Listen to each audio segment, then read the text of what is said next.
山がありまして、ここが日蓮宗の総本山になります。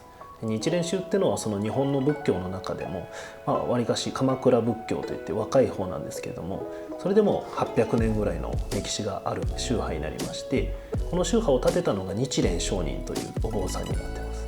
でその方が9年間修行をされた場所っていうのがここの身延山という場所になってます。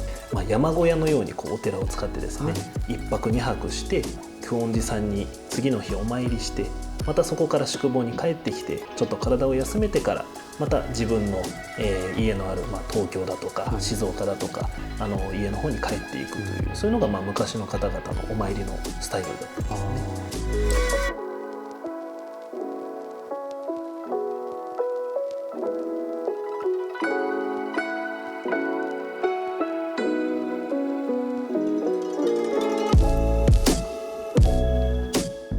この先に久遠寺が、本堂が目の前に。すげえ。うわ。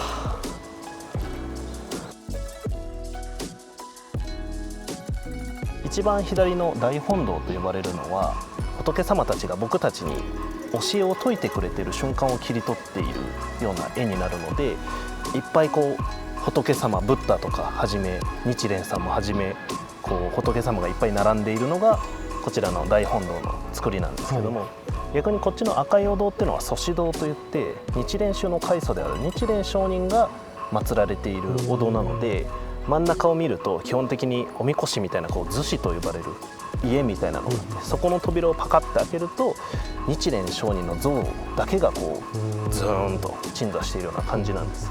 なのでこっちが日蓮さんに対して手を合わせる、お堂になっていて、こちらは法華経の世界観全てに対して手を合わせるものになってますね。ここが、御病所という場所になりまして、日蓮上人のお墓がある場所になってます。奥に石碑のようなあれが日蓮さんのお墓になっている感じですね。で一応ここの建物が拝殿という、建物になってまして、常にその日蓮上人のお墓に対してお経をあげられるセッティングがあちらにされている、そういう場所になってます。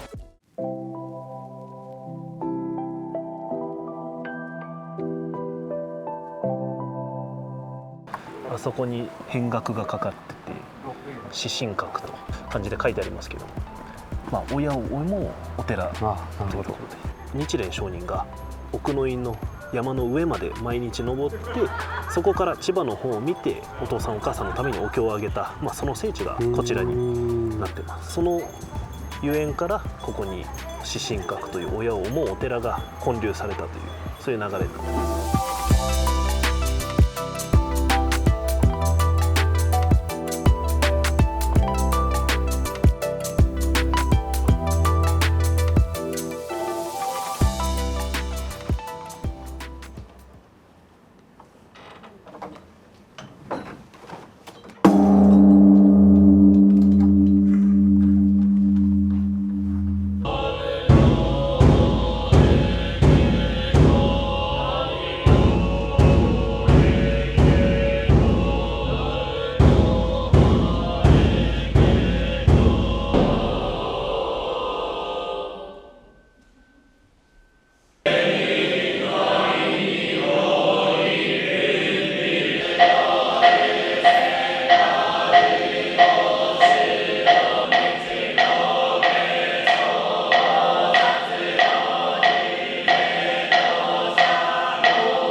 まずこれが経典の一部を写したもの、これが一番難しいハードモードです。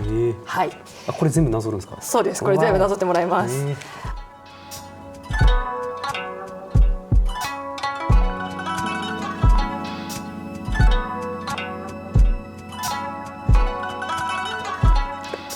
ちゃいい感じでありがとうございす。ます。上手ですね。本当ですか。皆様で、一緒に南無妙法蓮華経と、声に出して唱えていっていただきます。南無妙法蓮華経、南無妙法蓮華経、南無妙法蓮華経。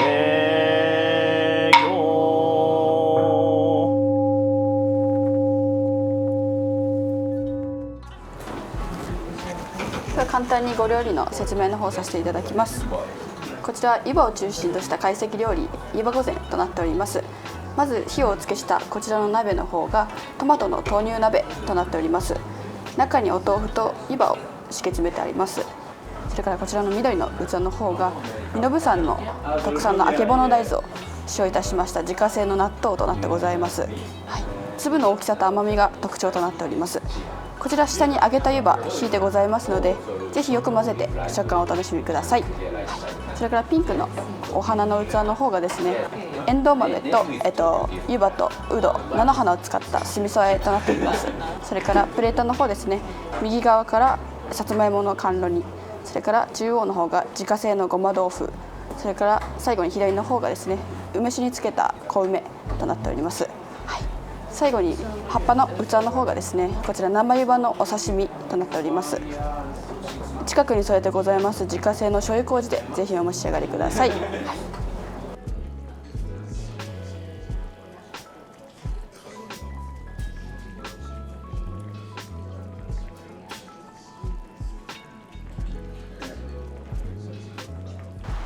If you can see, just straight ahead, there's a white shrine. So this is the graveyard of Nichiren Shonin, who was the founder of Nichiren Buddhism. So after Nichiren, his death, it's been over 770 years of the religion that kept going on, and it's spreading. And here is the graveyard of the head priests. And so this is Nicho. His grave is just located over here. And then the earliest, the 92nd grave is this one over here, located on your right side, over there. あ、いいぞ、いい、グッ Oh, ナイス。いきます。はい、ワン、ツー、スリー。